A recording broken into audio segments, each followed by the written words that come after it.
They never told me directly that they wanted me out of the project. People like them rarely do. Instead, it started with small things. Meetings scheduled without my name on the invite, documents updated after midnight, already finalized when I opened them in the morning. Decisions made collectively that somehow I only heard about after they were done. At first, I thought it was accidental. Busy people forget, important projects move fast, but patterns don't lie. The project had been mine long before it was ours. I remembered the early days clearly. Empty whiteboards, coffee gone cold, ideas that sounded ridiculous until they didn't. I had stayed late when no one else believed it was worth the effort. I had rewritten the concept so many times that parts of it felt like they lived under my skin. And yet, as the weeks passed, my role quietly shrank. No confrontation, no explanation, just a slow erasure. I watched as my suggestions were repeated by someone else and suddenly received nods of approval. I watched my research reappear in slides with different names at the bottom. I watched my access disappear, one permission at a time. There was a strange cruelty in how polite everyone remained. Smiles were intact, voices stayed calm, but the message was clear. I was no longer essential. The pressure wasn't loud, it was heavy. By the time I realized they were preparing to push me out completely, the narrative was already being rewritten. I was hard to work with. I was too independent. I didn't align with the new direction. None of it was said to my face, but all of it reached me through silences, through looks exchanged when I spoke, through the sudden stiffness in conversations that used to feel natural. I considered leaving quietly. That was clearly what they expected. A graceful exit. No noise, no mess. Just another name removed from the folder while they continued forward with the work I had helped build. But there was one thing they hadn't taken from me. The presentation. It was meant to be internal, a simple overview of the project's core idea, its risks, its potential impact. I had been asked to prepare it weeks earlier, back when my presence was still convenient. Even after everything changed, no one bothered to stop me from finishing it. Maybe they assumed it wouldn't matter. Maybe they thought no one would see it. They underestimated how carefully I had built it. The presentation wasn't flashy. There were no exaggerated promises, no buzzwords designed to impress executives for 5 minutes. It was clear, honest, and structured around the problem everyone else kept avoiding. It showed not only what the project could become, but what would happen if it continued without integrity. It carried my frustration, my clarity, and my refusal to disappear quietly, even though none of that was explicitly written. On the night before it was shared, I hesitated. Publishing it meant exposure. It meant risk. It meant stepping out of the shrinking corner they had placed me in and standing in full view. But silence had already cost me enough. So I shared it. Not aggressively, not dramatically. I uploaded it to a public platform framed as a personal analysis of a common industry problem, using the project only as a case study. No accusations, no names. Just truth, structure, and evidence. Then I went to sleep. By morning, my phone wouldn't stop vibrating. At first, it was strangers, people resonating with the clarity, the honesty, the way the presentation articulated something they had felt but couldn't explain. Then came messages from professionals far outside my circle, then invitations to talk, to collaborate, to expand the idea further. By noon, the view count had crossed numbers I had never reached before. By evening, it had gone viral. And somewhere, in offices I was no longer invited into, people were refreshing the same page with a growing sense of panic. They watched comments pile up praising the vision. They watched my name being mentioned alongside the project they thought they controlled. They watched as the story shifted, slowly, then all at once. For the first time in weeks, the silence broke. But now, it wasn't mine. And they had no idea what was about to happen next. Virality doesn't arrive like an explosion. It creeps in first, quiet and uncomfortable, slipping into conversations that suddenly stop when someone enters the room. Inside the team, the atmosphere shifted before anyone said a word. The usual confidence was gone. Laptops stayed open longer than necessary. Notifications were checked too often. People who had ignored my messages for weeks were now studying every comment under the presentation, every repost, every mention of my name connected to the project. They hadn't expected attention, they had expected disappearance. The presentation was spreading beyond the audience it was intended for.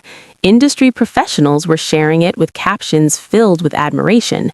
Some questioned how such clarity could exist inside a project that, according to rumors, was directionless.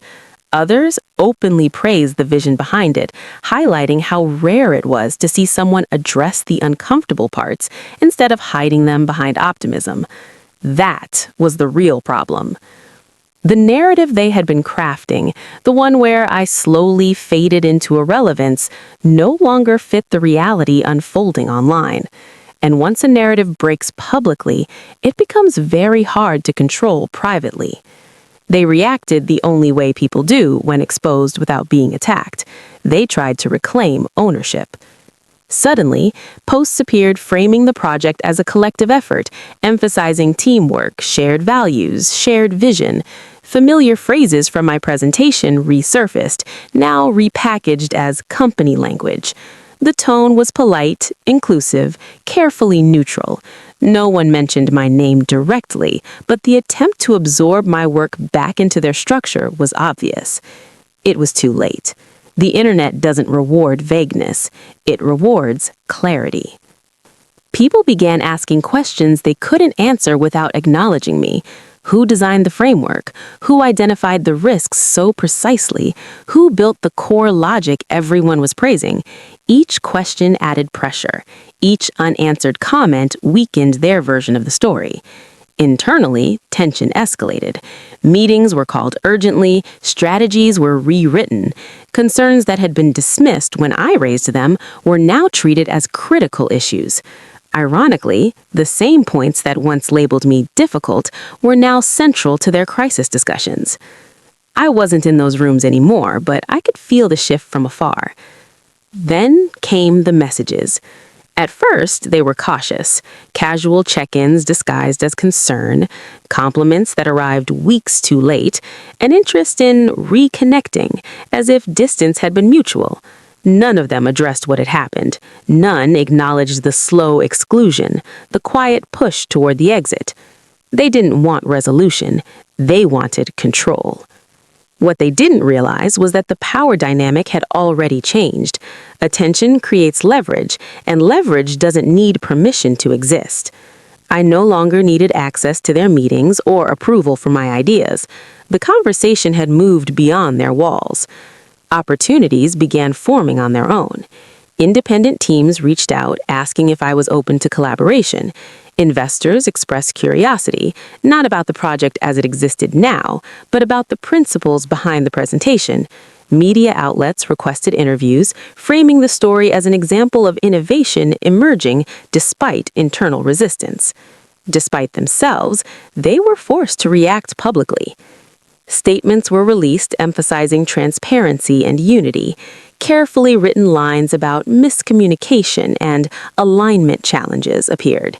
It was an attempt to smooth over cracks that were now visible to everyone watching closely. But something else happened, something they hadn't anticipated.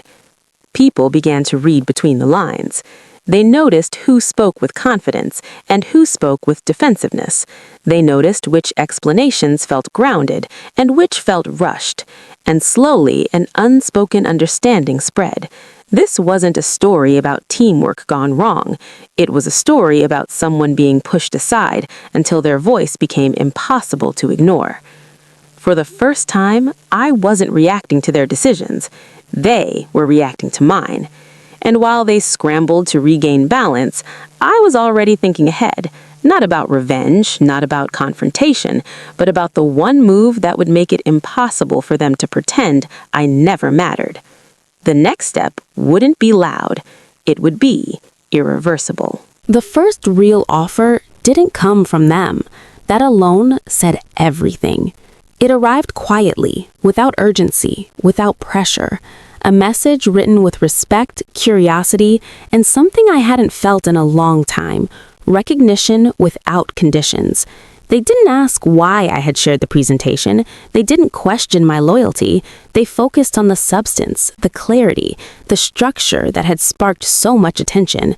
They wanted to build something new, and they wanted me at the center of it. While I considered the proposal, the original team moved faster. Fear has a way of accelerating decisions. Suddenly, I was invited back into conversations I had been deliberately excluded from. My name reappeared in meeting invites. Access was restored as if nothing had happened, as if the weeks of silence could be erased with a few clicks. There were apologies, carefully vague, explanations framed as misunderstandings, praise layered thick enough to sound rehearsed. No one mentioned the word exit, but the urgency in their tone revealed how close it had been. They didn't want me back. They wanted the version of me that protected their control. I noticed how the language shifted. Where they once questioned my alignment, they now emphasized how essential my vision was. Where independence had been framed as a problem, it was suddenly reframed as leadership. The transformation would have been impressive if it hadn't been so transparent. What they failed to understand was that something fundamental had changed inside me. Before, my value existed only within the project. Now, it existed beyond it. My ideas had proven they could stand on their own, travel without permission, and resonate with people who had nothing to gain from flattering me. That kind of validation doesn't disappear once it arrives. I took my time, not to punish them, but to observe. Desperation reveals truths that stability hides. I watched how quickly they tried to rewrite history, how easily they replaced accountability with charm, how the same system that had pushed me out now expected gratitude for letting me back in. Meanwhile, the external opportunity grew more concrete. There were conversations about resources, timelines, and creative freedom. Unlike before, there were no attempts to dilute the core idea, no pressure to compromise clarity for comfort. The risks I had identified were taken seriously, not buried. The vision remained intact. It became clear what the decision really was. It wasn't between staying or leaving. It was between shrinking or expanding. When I finally responded to the original team, I kept it simple. No accusations, no emotional explanations, just a boundary they hadn't expected. I wouldn't be returning in the same role, under the same structure, pretending nothing had happened. If collaboration were to continue, it would be on transparent terms. Authorship acknowledged, autonomy respected, decision-making shared. They weren't prepared for that. Control had always been their currency. The moment I stopped negotiating from a place of fear, their leverage vanished. They asked for time to discuss internally. That discussion, I knew, was less about feasibility and more about ego. The answer came days later. It was polite, it was careful, and it was a refusal. They chose familiarity over fairness. I accepted it without hesitation. Within hours, I confirmed the external partnership. The announcement wasn't dramatic, just a clear statement of intent, a new direction, a new beginning. But the reaction was immediate. The same audience that had followed the presentation now followed the evolution of the idea itself. And that's when the realization hit them. The project they had tried to protect by pushing me out was no longer the most interesting version of the idea. Attention had shifted. Momentum had moved. The center of gravity was gone. They hadn't lost me when the presentation went viral. They lost me when they assumed I had nowhere else to go. And as the new work began taking shape, one thing became impossible to deny. The moment they tried to erase me was the moment they created something they could never undo. The collapse didn't happen all at once. It never does. At first, it looked like stability. The original project continued to post updates, share progress, and speak confidently about the future. On the surface, nothing seemed wrong, but underneath, the rhythm was off. The energy that once carried the work forward had thinned, replaced by repetition and caution. Meanwhile, the new initiative grew in a different way. There were no grand announcements, no aggressive marketing. Progress was shared selectively, thoughtfully, with an audience that had formed naturally around the ideas themselves. Each update felt intentional, grounded in the same clarity that had sparked attention in the first place. The contrast became impossible to ignore. People began comparing without being prompted. They noticed how one project spoke in abstractions while the other spoke in specifics, how one avoided hard questions while the other addressed them openly. The difference wasn't branding, it was conviction. Inside the old structure, the cracks widened. Without my presence, unresolved tensions surfaced. Decisions slowed. Ownership became unclear. People hesitated, unsure whose approval mattered now. The same control that once kept everything aligned now worked against them, turning flexibility into friction. The irony was sharp. The issues I had raised, the ones labeled as disruptive, returned with force. Risks previously minimized began to materialize. Delays piled up. Explanations grew longer, more complex, less believable. Each attempt to stabilize the narrative required more effort than the last. From a distance, I watched without satisfaction or bitterness. This wasn't revenge. It was consequence. When systems depend on silence, they break when clarity leaves.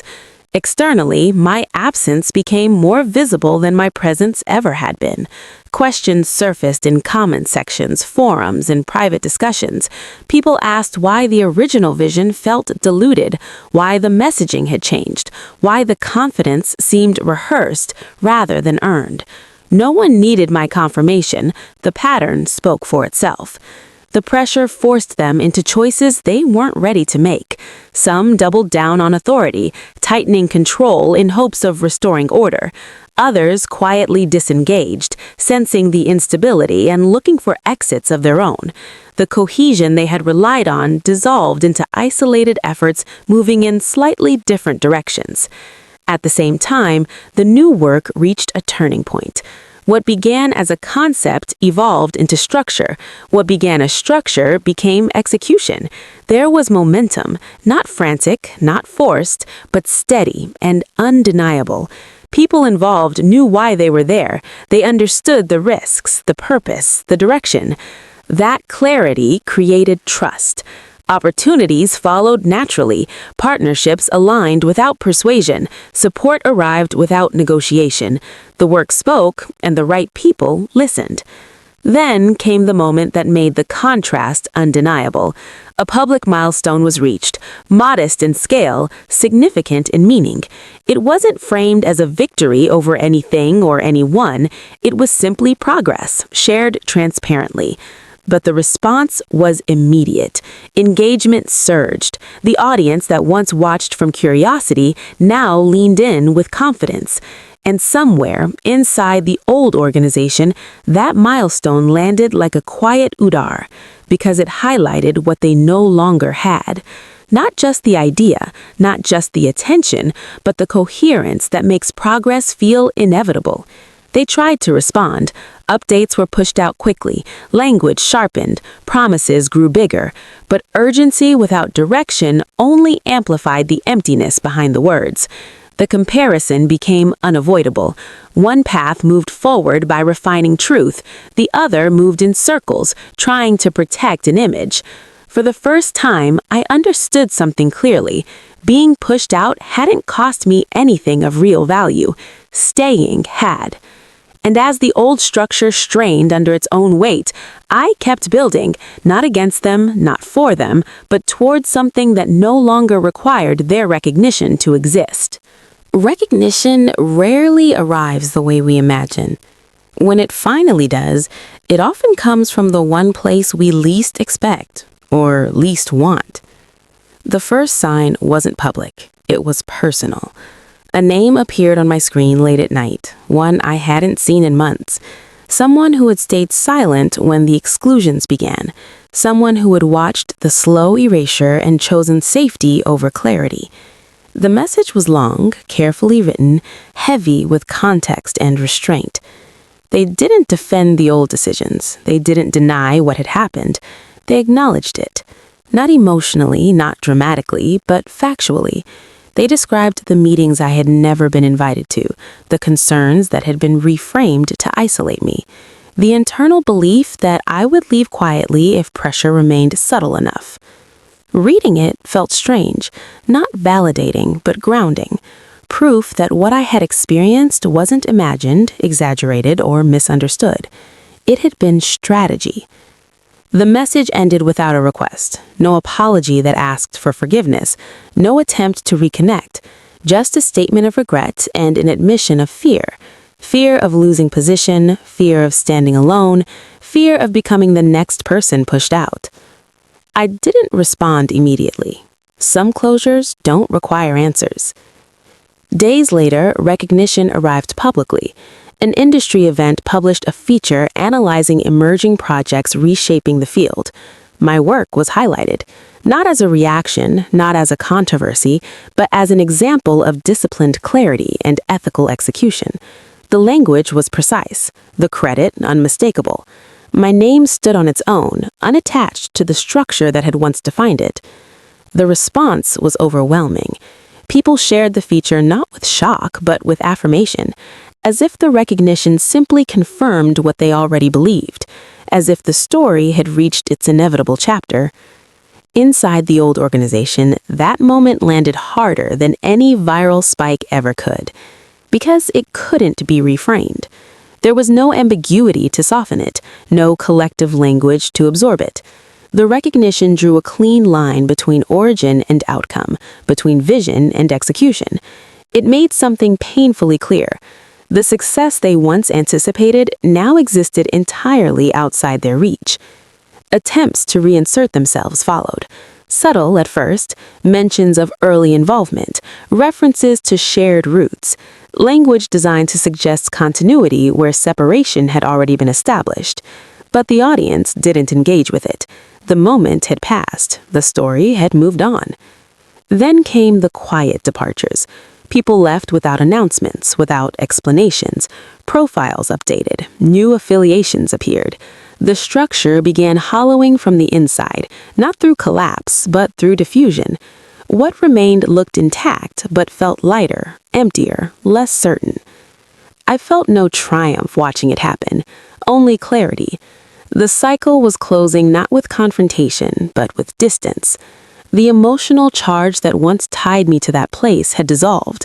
What remained was understanding of systems, of power, of the cost of staying silent when clarity demands presence. The most unexpected realization came afterward. I no longer needed them to acknowledge what they had done. The recognition that mattered arrived from a place untouched by fear, untouched by hierarchy, untouched by the need to control the narrative. It arrived clean, unburdened, complete. And that changed everything, because the final victory wasn't being seen, it was being free of the need to be. Time didn't rush to reward me, it settled. After the recognition, after the comparisons, after the quiet unraveling of what once felt immovable, life returned to a slower rhythm. Not the anxious slowness of waiting, but the grounded pace of something finally aligned. The work continued, not fueled by reaction, but by intention. The past stopped knocking. Messages from the old structure faded until they disappeared entirely, not because I blocked them, but because there was nothing left to negotiate. The space they once occupied in my mind emptied naturally, replaced by focus and a calm that felt unfamiliar at first. I noticed the difference in how decisions were made now. There was no need to prove worth, no need to guard ideas as if they might be stolen or diluted. Collaboration felt clean, disagreement felt productive. Trust was no longer something I had to earn repeatedly. It was assumed, then reinforced through consistency. That was the real shift. The success that followed wasn't explosive. It didn't arrive with headlines or dramatic validation. It appeared in smaller, more durable forms: sustainability, respect, continuity, the kind of progress that doesn't vanish when attention moves elsewhere. Occasionally, fragments of the old story resurfaced. A former colleague would be mentioned in passing. An outdated version of the project would appear briefly in a discussion, already feeling like an artifact rather than a competitor. Each time, I felt the same quiet confirmation. Distance had done what confrontation never could. It clarified. Looking back, I understood something I hadn't been able to see while inside it. They didn't push me out because I was wrong. They pushed me out because clarity threatens systems built on control.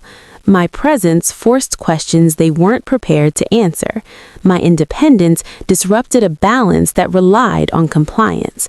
Removing me wasn't personal, it was structural. And going viral wasn't the turning point. It was simply the moment the structure failed to contain the truth.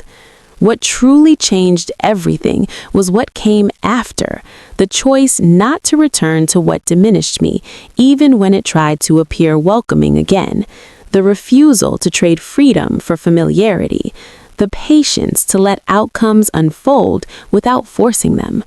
That choice reshaped the future more than any presentation ever could. The project I now worked on carried my fingerprint clearly, but it wasn't about ownership anymore. It was about coherence between values and actions, between vision and execution. That coherence created a quiet authority no title could replace. In the end, no one lost face publicly. No one was exposed or humiliated. And yet, the truth stood firmly in place. They continued on a path that required constant adjustment, constant defense, constant narrative management. I moved forward on one that required only clarity and consistency. The difference grew with time. If there was a lesson hidden inside the entire experience, it wasn't about revenge or recognition or proving anyone wrong. It was this. Being pushed out of a system that doesn't want to evolve is often the clearest invitation to build something that will. And when that happens, the most powerful outcome isn't what others see, it's what no longer has power over you.